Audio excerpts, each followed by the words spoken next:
ಶ್ರೀ ಗುರು ರಾಘವೇಂದ್ರ ಸ್ವಾಮಿ ಜ್ಯೋತಿಷ್ಯ. ಮಂತ್ರಾಲಯದಲ್ಲಿ ತಮ್ಮ ತಪೋಶಕ್ತಿಯಿಂದ ವಾಕ್ಯ ಸಿದ್ಧಿ ಮಂತ್ರಸಿದ್ಧಿ ಪಡೆದಿರುವ ಪಂಡಿತ್ ಶ್ರೀ ಅಪ್ಪಟಾಚಾರ್ಯರು ತಾಂತ್ರಿಕ ಜ್ಯೋತಿಷ್ಯರು. ಶ್ರೀ ಸಾಯಿಬಾಬಾ ಹಾಗೂ ರಾಘವೇಂದ್ರ ಸ್ವಾಮಿಯ ಆರಾಧಕರು. ನಿಮ್ಮ ಸಮಸ್ಯೆಗಳ ಪರಿಹಾರಕ್ಕೆ ಇಲ್ಲಿದೆ ದಿವ್ಯ ಮಾರ್ಗ.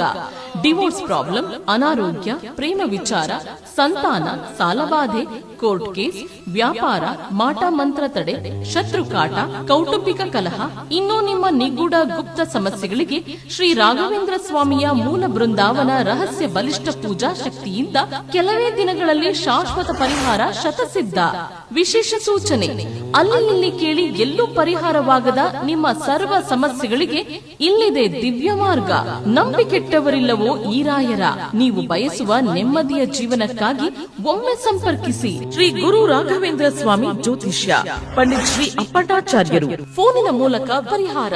ಮೊಬೈಲ್ ಸಂಖ್ಯೆ 9081111181. ಓಂ ಶ್ರೀ ಗುರುಭ್ಯೋ ನಮಃ.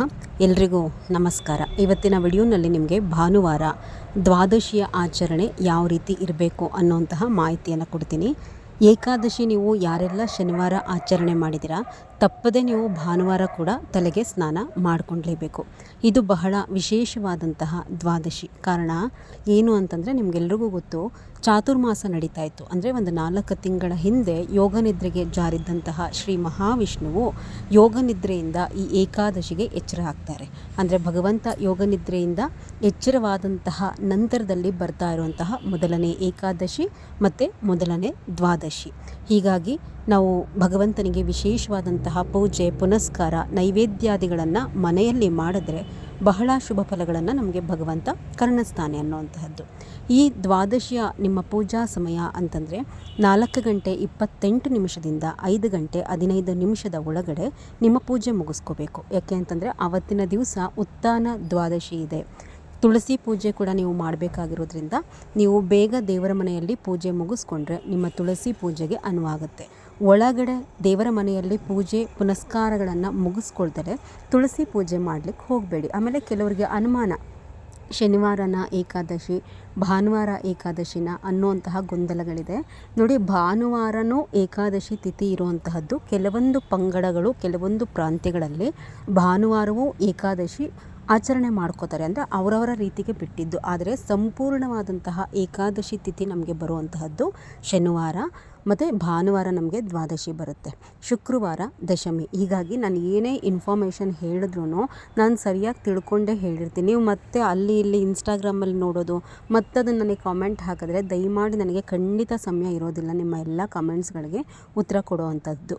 ನಂಬಿಕೆ ಇಟ್ಟು ನಾನು ಹೇಳಿದ್ರ ಮೇಲೆ ನಿಮ್ಗೆ ನಂಬಿಕೆ ಇದ್ದರೆ ನಾನು ಹೇಳ್ದಂತ ಮಾಡಿ. ದಯಮಾಡಿ ಮತ್ತೆ ಕಾಮೆಂಟ್ಗಳನ್ನ ಕೇಳಿಬಿಡಿ, ಅವತ್ತಾ ಏಕಾದಶಿ, ಇವತ್ತಾ ಏಕಾದಶಿ, ದ್ವಾದಶಿ ಯಾವತ್ತು ಅಂತೆಲ್ಲನೂ.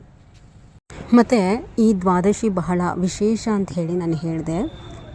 ಬಹಳ ವಿಶೇಷವಾದಂತಹ ದ್ವಾದಶಿ ಆದ್ದರಿಂದ ನಾವು ಮತ್ತೆ ಏನು ಮಾಡಬೇಕು, ರಾಯರ ಫೋಟೋವನ್ನು ಮತ್ತೆ ಒರೆಸ್ಕೋಬೇಕು. ನೀವು ತಲೆಗೆ ಸ್ನಾನ ಮಾಡಿಕೊಂಡು ಮತ್ತೆ ಮನೆಯೆಲ್ಲ ಕ್ಲೀನ್ ಮಾಡ್ಕೋಬೇಕು. ಏಕಾದಶಿ ದಿವಸ ನೆಲ ಒರೆಸಿದ್ರು ದ್ವಾದಶಿಯ ದಿವಸವೂ ಮತ್ತೆ ನೆಲ ಒರೆಸ್ಕೊಂಡು ನೀವು ಮತ್ತೆ ತಲೆಗೆ ಸ್ನಾನ ಮಾಡಿಕೊಂಡು ಮಡಿ ಬಟ್ಟೆ ಹಾಕ್ಕೊಂಡು ದೇವ್ರ ಮನೆಯೆಲ್ಲ ಕ್ಲೀನ್ ಮಾಡಿಕೊಂಡು ರಾಯರ ಫೋಟೋ ಮತ್ತು ಶ್ರೀಮನ್ ಮಹಾವಿಷ್ಣುವಿನ ಸ್ವರೂಪದ ಯಾವ ಫೋಟೋ ನಿಮ್ಮ ಮನೆಯಲ್ಲಿ ಇಟ್ಕೊಂಡಿದ್ದೀರಾ ಆ ಫೋಟೋವನ್ನು ಕೂಡ ನೀವು ಒರೆಸ್ಕೊಂಡು ಮತ್ತೆ ಹೊಸದಾಗಿ ಗಂಧ, ತುಳಸಿ, ಶ್ರೀಮನ್ ಮಹಾವಿಷ್ಣುವಿಗೆ ಅರಿಶಿನ, ಕುಂಕುಮ, ಗೆಜ್ಜೆ ವಸ್ತ್ರ, ಸ್ವಲ್ಪ ತುಳಸಿ ಹೂಗಳನ್ನು ಹಾಕಿ ರಾಯರಿಗೆ ಇನ್ನೇನು ಗಂಧ ಸಮರ್ಪಣೆ ಮಾಡಿ ತುಳಸಿ ಹಾಕಿಬಿಟ್ಟು ಸ್ವಲ್ಪ ಹೂಗಳನ್ನು ಹಾಕಿ ಅಲಂಕಾರವನ್ನು ಮಾಡಿಕೊಳ್ಳಿ. ನೀವು ಮತ್ತೆ ದೇವರ ಮನೆಯಲ್ಲಿ 2 ದೀಪ ಹಚ್ಚಬೇಕಾಗತ್ತೆ. ಶ್ರೀಮನ್ ಮಹಾವಿಷ್ಣುವಿನ ಮುಂದೆ 1 ಇಲ್ಲ ಅಂತಂದರೆ 2 ಮಣ್ಣಿನ ದೀಪ ಹಚ್ಕೊಳ್ಳಿ. ರಾಯರ ಎದುರುಗಡೆ ಅವತ್ತಿನ ದಿವಸ 5 ಮಣ್ಣಿನ ದೀಪಗಳನ್ನು ಹಚ್ಚಿ. ಬಹಳ ಕನ್ಫ್ಯೂಷನ್ ಮಾಡ್ಕೋತೀರಾ ಈ ದೀಪಗಳನ್ನು ಹಚ್ಚುವಂತಹ ವಿಚಾರದಲ್ಲಿ. ಟೋಟಲ್ಲಾಗಿ ದೇವ್ರ ಮನೆಯಲ್ಲಿ ನಾವು ಎಷ್ಟು ದೀಪ ಹಚ್ತಿದ್ದೀವಿ ಅಂತ ಹೇಳಿ ಲೆಕ್ಕ ಹಾಕ್ಲಿಕ್ಕೆ ಹೋಗಬೇಡಿ. ಹಾಗೆ ಪದೇ ಪದೇ ದೀಪಗಳನ್ನು ನಾವು ಎಣಿಸಬಾರ್ದು ದೇವ್ರ ಮನೆಯಲ್ಲಿ. ಅದರ ಜೊತೆಯಲ್ಲಿ ಈಗ ದೇವ್ರ ಮನೆಯಲ್ಲಿ 2 ದೀಪವನ್ನು ಹಚ್ಚುತ್ತೀರಾ. ಶ್ರೀಮನ್ ಮಹಾವಿಷ್ಣುವಿನ ಸ್ವರೂಪದ ಮುಂದೆ 1 ಮಣ್ಣಿನ ದೀಪವನ್ನು ಹಚ್ತೀರಾ. ಜೊತೆಯಲ್ಲಿ ರಾಯರ ಮುಂದೆ 5 ಮಣ್ಣಿನ ದೀಪ. ಅಂದರೆ ನೀವೇನು ನಾರ್ಮಲ್ಲಾಗಿ 2 ಹಚ್ತೀರಲ್ಲ ಆ ದೀಪ ಹಚ್ಚಿಬಿಟ್ಟು 5 ಮಣ್ಣಿನ ದೀಪ ಅಲ್ಲ. ಮಾಮೂಲಿಯಾಗಿ ಹಚ್ಚುವಂತಹದ್ದೀಗೇನು ಬೆಳ್ಳಿದೋ ತಾಮ್ರದ್ದೋ ಅದು ಯಾವ ದೀಪನೂ ಇಡ್ದಲೆ 5 ಕೂಡ ಮಣ್ಣಿನ ದೀಪವನ್ನು ಇಡಿ. ಆ 5 ಮಣ್ಣಿನ ದೀಪಗಳಿಗೆ ತುಪ್ಪವನ್ನು ಹಾಕಿಬಿಟ್ಟು ಹೂಬತ್ತಿಯನ್ನು ಹಾಕಿಬಿಟ್ಟು ಹಚ್ಚಿ ಸ್ವಲ್ಪ ಹೊತ್ತು ಅಂದರೆ ಒಂದು ಗಂಟೆ ಉರಿಯುವಷ್ಟು 1 ಸ್ಪೂನು 1.5 ಸ್ಪೂನ್ ತುಪ್ಪವನ್ನು ಹಾಕಿ ಹಚ್ಕೊಂಡ್ರೆ ಸಾಕಾಗುತ್ತೆ. ದೀಪಗಳನ್ನೆಲ್ಲ ಹಚ್ಚಿದ್ದಾದಮೇಲೆ ಧೂಪವನ್ನು ತೋರಿಸ್ಬಿಟ್ಟು ವಿಷ್ಣುವಿನ ಅಷ್ಟೋತ್ತರ ಇಲ್ಲಾಂದರೆ ವಿಷ್ಣು ಸಹಸ್ರನಾಮ ಜೊತೆಯಲ್ಲಿ ರಾಯರ ಅಷ್ಟೋತ್ತರವನ್ನು ಹೇಳಿಕೊಂಡು 2 ತುಪ್ಪದ ಬತ್ತಿಯಿಂದ ಆರತಿ ಮಾಡಿ. ಇನ್ನು ನೈವೇದ್ಯ ಅಂತ ಹೇಳಿ ಬಂದಾಗ ನಾನು ಹೇಳಿದೆ ಅಲ್ಲ, ಬಹಳ ವಿಶೇಷವಾದಂತಹ ದ್ವಾದಶಿ ಆದ್ದರಿಂದ ಒಂದು ಅನ್ನದ ಐಟಮನ್ನು ನೀವು ದೇವರ ಮನೆಯಲ್ಲಿ ನೈವೇದ್ಯವಾಗಿ ಇಡಬೇಕು. ಪುಳಿಯೋಗರೆ ಮಾಡಿ ಒಳ್ಳೆಯದು. ಜೊತೆಯಲ್ಲಿ ಒಂದು ಸಿಹಿ ಏನಾದರೂ ಇಡಬೇಕು. ನೀವು ಹೊರಗಡೆ ತುಳಸಿ ಪೂಜೆ ಮಾಡೋ ಹತ್ರ ಅವಲಕ್ಕಿಯಿಂದ ಮಾಡಿದಂತಹ ಸಿಹಿ ನೈವೇದ್ಯವನ್ನು ಇಡುವಂತಹದ್ದು ಬಹಳ ಶ್ರೇಷ್ಠ. ಅದು ಅವಲಕ್ಕಿ ಪಾಯಸವಾಗಿರಬಹುದು ಅಥವಾ ಸಿಹಿ ಅವಲಕ್ಕಿ ಆಗಿರಬಹುದು. ಈ ಥರದ್ದೇನಾದರೂ ಮಾಡಿ ಇಡಬೇಕಾಗತ್ತೆ. ಇದೇ ಅವಲಕ್ಕಿ ಪಾಯಸವನ್ನೇ ನೀವು ದೇವರ ಮನೆಯಲ್ಲಿ ಕೂಡ ನೈವೇದ್ಯವಾಗಿ ಇಡಬಹುದು. ಈ ನೈವೇದ್ಯ ಎಲ್ಲ ತೋರಿಸಿದ್ದಾದಮೇಲೆ ಪಂಚಾರತಿ ಮಾಡಿಬಿಟ್ಟು ಮಹಾಮಂಗಳಾರತಿಯನ್ನು ಮಾಡ್ಕೊಳ್ಳಿ. ಈ ಎಲ್ಲನೂ ಕೂಡ ನೀವು ಬೇಗ ಮುಗಿಸ್ಕೊಂಬಿಡಿ. ನಾನು ಹೇಳಿದಂತಹ ಶುಭ ಸಮಯದಲ್ಲಿ ದೀಪವನ್ನು ಹಚ್ಕೊಳ್ಳಿ. ನೈವೇದ್ಯ ಸಮೇತವಾದಂತಹ ಪೂಜೆ ಆದಷ್ಟು 5 ಗಂಟೆ 55 ನಿಮಿಷದಿಂದ 6 ಗಂಟೆ ಒಳಗಡೆ ಮುಗಿದೋದ್ರೆ ಶುಭ ದೇವರ ಮನೆಯಲ್ಲಿ. ಇದಾದಮೇಲೆ ನೀವು ತುಳಸಿ ಪೂಜೆಯನ್ನು ಮಾಡ್ಕೋಬಹುದು.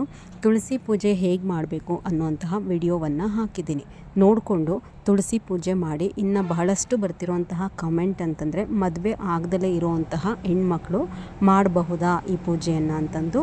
ಇದನ್ನು ಆದಷ್ಟು ಮುತ್ತೈದೆಯರೇ ಮಾಡಬೇಕು, ಮನೆಯಲ್ಲಿ ಮುತ್ತೈದೆಯರೇ ಮಾಡಬೇಕು. ಮದುವೆ ಆಗಿಲ್ಲದೆ ಇರುವಂತಹ ಹೆಣ್ಮಕ್ಳೇನು ಈ ಪೂಜೆಯನ್ನು ಮಾಡುವಂತಹದ್ದು ಅಷ್ಟು ಶುಭ ಅಲ್ಲ. ತಾಯಿ ಅಂದರೆ ನಿಮ್ಮ ತಾಯಿ ಏನಾದರೂ ಮಾಡಿದ್ರೆ, ನಿಮ್ಮ ಮದುವೆ ವಿಚಾರ ಏನಾದರೂ ಕೇಳ್ಕೋಬೇಕು ಅಂತಂದರೆ ಸಂಕಲ್ಪ ಮಾಡಿಕೊಂಡ್ರೆ ನಡೆಯುತ್ತೆ.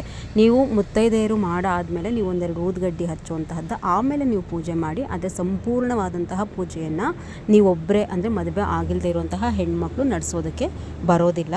ನೋಡಿ, ಹರಿವಾಸರ ಇದೆ ಅಂದರೆ ನೀವು ಏನೇ ಪೂಜೆ ಪುನಸ್ಕಾರ ತುಳಸಿ ಪೂಜೆ ಎಲ್ಲ ಮುಗಿಸ್ಕೊಂಡ್ರೂ ಕೂಡ 8 ಗಂಟೆ 30 ನಿಮಿಷದ ನಂತರನೇ ನೀವು ಊಟವನ್ನು ಮಾಡಬೇಕಾಗತ್ತೆ. ನಾಳೆ ದ್ವಾದಶಿ ದಿವಸ ಅಲ್ಲಿಯವರೆಗೂ ನೀವು ಊಟ ಮಾಡಲಿಕ್ಕೆ ಬರೋದಿಲ್ಲ. 8:15 ನಂತರ ನೀವು ಊಟವನ್ನು ಮಾಡ್ಕೊಳ್ಳಿ. ಇದಿಷ್ಟು ನಾಳೆ ದ್ವಾದಶಿಯ ಪೂಜೆಯ ಬಗ್ಗೆ ಮಾಹಿತಿಯನ್ನು ಕೊಟ್ಟಿದ್ದೀನಿ. ಮಾಡ್ಕೊಳ್ಳಿ. ಇದರಂತೆ ಎಲ್ರಿಗೂ ರಾಯರು ಒಳ್ಳೇದು ಮಾಡಲಿ. ನಮಸ್ಕಾರ.